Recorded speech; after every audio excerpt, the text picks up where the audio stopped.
সম্মানিত ভাইয়েরা, আমি আপনাদের খেদমতে কোরআনের ছোট্ট একটা সূরা তেলাওয়াত করেছি। আসুন এই সূরার আলোকে কিছু কথা এই চমৎকার রজনীতে আমরা শুনবার চেষ্টা করি। এই সূরাটি মাক্কি সূরা, কোরআনের 102 নম্বর সূরা। সূরাটির নাম সূরাতুত তাকাসুর। সূরাটির নাম কি? আত-তাকাসুর। ছোট্ট সাইজের একটি সূরা, অনেকের মুখস্থ আছে না নাই? বিশ্বনবী একবার রাত্রিবেলা সাহাবাদেরকে বললেন, তোমাদের মধ্যে কে আছো রাতের বেলা 1000 কোরআনের আয়াত পরে বিছানায় ঘুমোতে যাবা? হাত তোলো। কেউ হাত তোলে না। ওমি 1000 আয়াত কি বাড়ির কাছের কথা? কথা বলেন।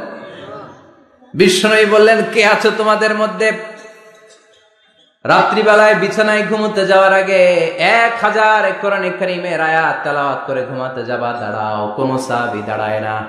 বিশ্বনবী ডানে তাকায়, বায়ে তাকায়, সামনে তাকায়, কেউ হাত তোলে না। বিশ্বনবী বললেন, ও সাহাবারা, এবার বলো তোমাদের মধ্যে কে কে আছো সূরাতুত তাকাসুর পরে রাত্রে বিছানায় ঘুমোতে যেতে পারবা? এবার সব হাত উঠে গেছে। সুবহানাল্লাহ পড়েন। বিশ্বনবী বললেন, তোমাদের মধ্যে যদি কেউ রাত্রিবেলা একবার সূরাতুত তাকাসুর তেলাওয়াত করে বিছানায় ঘুমোতে যাও, আমল নামায় 1000 আয়াত তেলাওয়াতের সওয়াব দিয়ে দিবে কে? চিৎকার করে আল্লাহু আকবার।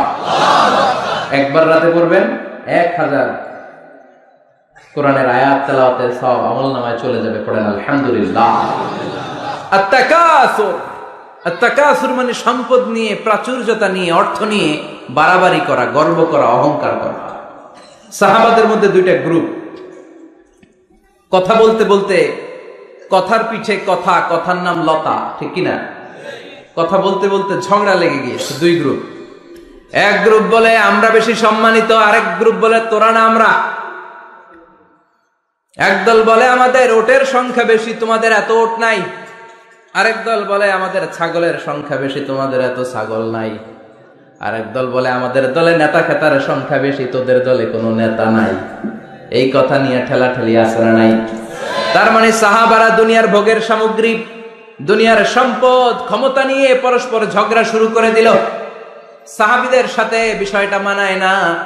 সাহাবীদেরকে শিক্ষা দেওয়ার মাধ্যমে গোটা বিশ্বের জন্য আল্লাহ মেসেজ হিসেবে ওই মুহূর্তে সূরাটা নাজিল করে বললেন, আলহাকুমুত তাকাসুর হাত্তা যুরতুমুল মাকাবির। পড়েন আল্লাহু আকবার। আল্লাহ বললেন, আলহাকুমুত তাকাসুর, সম্পদের প্রাচুর্য তোমাদেরকে পাগল বানিয়ে দিয়েছে। হাত্তা যুরতুমুল মাকাবির, এই সম্পদের প্রাচুর্যতার কথা, মোহের কথা তোমরা বলতে পারবে না যতক্ষণ না তোমরা কবরে যাবা। কই যাবা? কথা বলেন। একদিন মাটির ভেতরে হবে ঘরে মন আমার, কেন বাঁধো দালান ঘরে মন আমার, কেন বাঁধো দালান ঘর। একদিন মাটির ভেতরে হবে ঘরে মন আমার, কেন বাঁধো দালান ঘর। ঠিক কিনা? কবরের ঘর আসল ঘর, এটা আল্লাহ বুঝাতে চাইলেন। হাত্তা যুরতুমুল মাকাবির, মাকবার মানে কবরস্থান, এটার প্লুরাল হলো মাকাবের। আল্লাহ বললেন, এই কবরস্থানে যাওয়ার আগ পর্যন্ত দুনিয়া কামানোর লোভ আর লালসা তোমাদের কমবে। আলহাকুমুত তাকাসুর, দুনিয়ার প্রাচুর্যের লোভে পড়ে, মোহে পড়ে তোমরা পাগল হয়ে গিয়েছো। সম্পদ আর অর্থের বড়াই করতে করতে আখিরাতকে তোমরা বেমালুম ভুলে গিয়েছো। এই দুনিয়া আসল দুনিয়া নয়, আসল জগৎ হলো আখিরাতের জগৎ। বলেন ঠিক কিনা? আলহাকুমুত তাকাসুর, অর্থ, সম্পদ, বিত্ত, বৈভব, ক্ষমতা, এগুলো অর্জনের আকাঙ্ক্ষা আমাদেরকে পাগল বানিয়ে দিয়েছে। কিসের নেশায় যে আমরা ছুটছি, শুধু ছুটছি প্রতিযোগিতার প্রতিযোগিতা। কোন দিকে যে যাচ্ছি আমরা নিজেরাও জানি না। জোরে বলেন ঠিক কিনা? চাহিদার আমাদের শেষ নাই। যার যত বেশি তার চাহিদা তত বেশি। গাড়ি আছে বাড়ি চাই, বাড়ি আছে নারী চাই, এটা আছে ওটা চাই, ওটা আছে সেটা চাই, এরকম চাহিদা আছে না নাই? যারে আল্লাহ দিয়েছে বেশি তার চাহিদাও তত বেশি। ঠিক কিনা? এজন্য আল্লাহ বললেন, আলহাকুমুত তাকাসুর, তোমাদের চাহিদার কোনো কমতি নাই, তোমাদের চাওয়া পাওয়ার কোনো শেষ নাই। যার সাইকেল আছে সে মোটর সাইকেল চায়, মোটর সাইকেল আছে তো প্রাইভেট কার চায়, প্রাইভেট কার আছে মনে মনে ভাবে প্লেনে চড়তে পারলে একটু ভালো হয়, এরপরে কয় হেলিকপ্টার আছে না নাই। যিনি মেম্বার হয়েছেন তিনি ভাবলেন সামনে চেয়ারম্যান হইলে একটু ভালো হয়। যিনি আপনাদের ভোটে চেয়ারম্যান হয়ে গেলেন মনে মনে ভাবে এবার যদি একটু পার্লামেন্টে যাইতে পারি খারাপ হয় না, কথা কন। পার্লামেন্টও নিছেন ওনারে, এবার মনে মনে ভাবে একটা মন্ত্রণালয়ের দায়িত্ব যদি পাই খারাপ হয় না, এলাকার উন্নয়ন বেশি বেশি করা যাবে। মন্ত্রীও হয়ে গেছে, এবার মনে মনে ভাবে আর আছে একটা, জোরে কন। ওইটার সুযোগ এই দেশে নাই, ওইটার সুযোগ এই দেশে নাই, হয় উনি নয় উনি, কথা কন। এই দুই ফ্যামিলির বাইরে আমাদের আর কোনো গতি নাই। তো গতি যেহেতু নাই, ওনারা ভালোভাবে চালাক, আমাদের কোনো কথা নাই, যারা বলেন ঠিক কিনা। যারাই আমাদের নেতা হবে আল্লাহ সুন্দরভাবে তাদেরকে দেশটা চালানোর তৌফিক দাও, পড়ে না আমিন। এজন্য আল্লাহ বললেন আলহাকুমুত তাকাসুর হাত্তা যুরতুমুল মাকাবির, দুনিয়ার লোভ লালসা প্রতিযোগিতা তোমাদেরকে পাগল বানিয়ে দিয়েছে। পাগল পাগল হয়ে গিয়েছি, আরো চাই, আরো লাগবে আমার, আরো লাগবে, এরকম মানসিকতা আমাদের অন্তরের ভেতরে আছে না নেই? এই মানসিকতারে বলে ফকিরি মানসিকতা, কথা কয়। বারবার যারা চায় রে কি বলেন? ফকিরনি। জুমার দিন জুমার নামাজের পরে 5 টাকা দিলেন, দেখবেন আপনারটা থাপা দিয়ে দৌড়ে আরেকজনের কাছে যায়, ওনারটা নিয়ে আবার আরেকজনের কাছে যায়, যেদিকে এই টাকা দেয় ওইদিকে উনি আসে না নাই, কারণ নাম হলো ফকির। নাম কি? আমরা সবাই এরকম ফকির। ধনী হলো একজন, তিনি কে?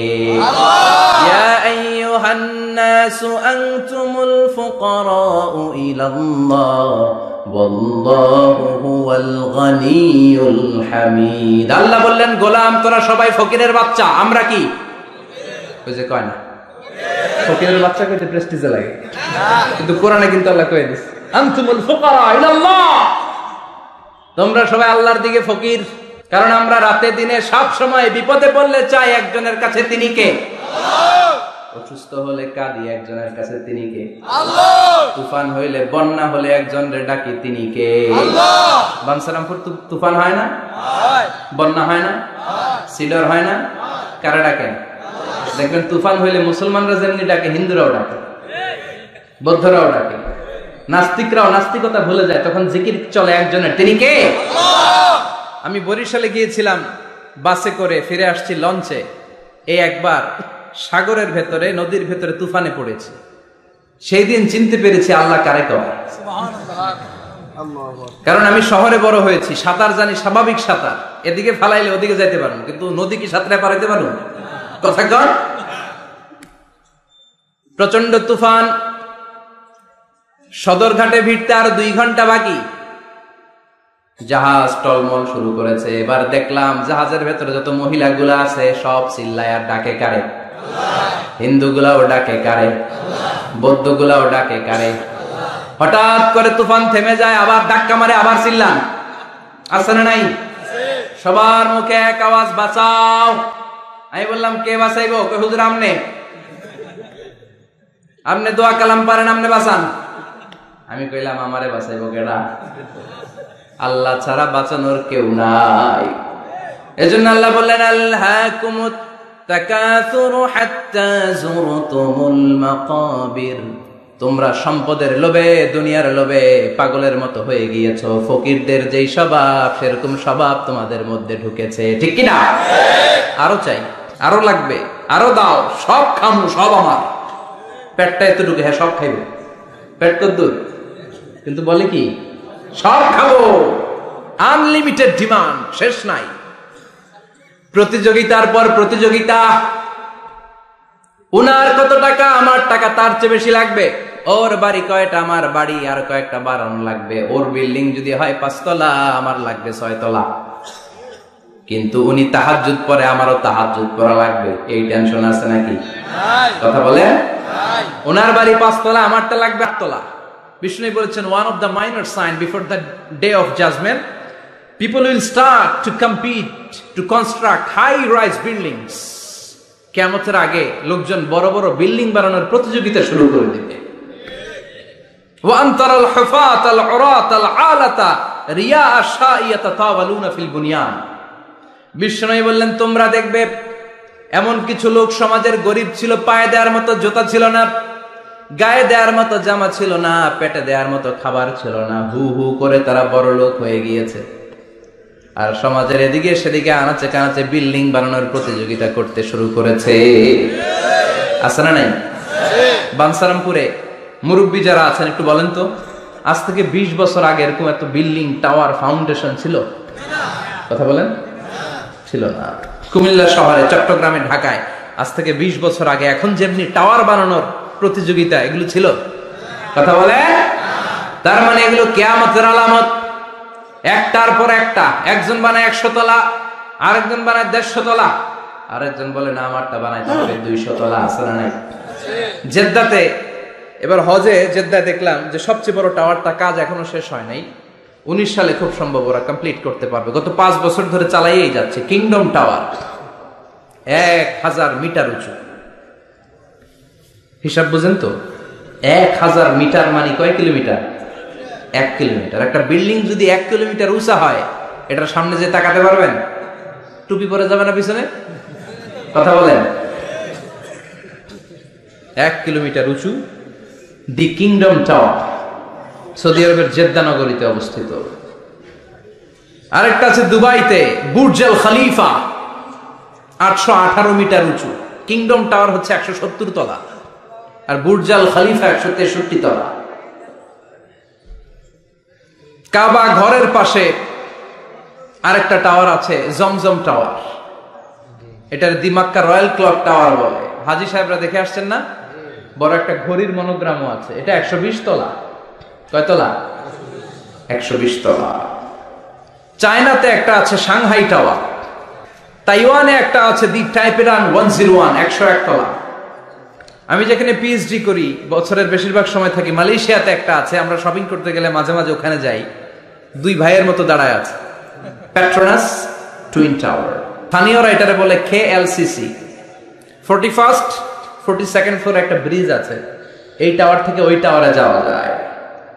ইয়াতাতাওয়ালুনা ফিল বুনিয়ান, বিল্ডিং বানানোর প্রতিযোগিতা।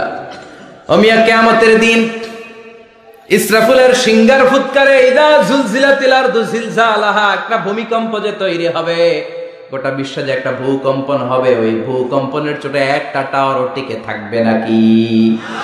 থাকবে? এজন্য আল্লাহ বললেন, আল্লাহকুমুত তাকাসুরু হাত্তা যুরতুমুল মাকাবির। দুনিয়ার সম্পদ, লোভ, লালসা, এই সম্পদের প্রতি আকাঙ্ক্ষা তোমাদেরকে গাফেল বানিয়ে দিয়েছে। এই গাফলতি তোমাদের কমবে না, থামবে না। হাত্তা যুরতুমুল মাকাবির, যতদিন না কবরে যাও।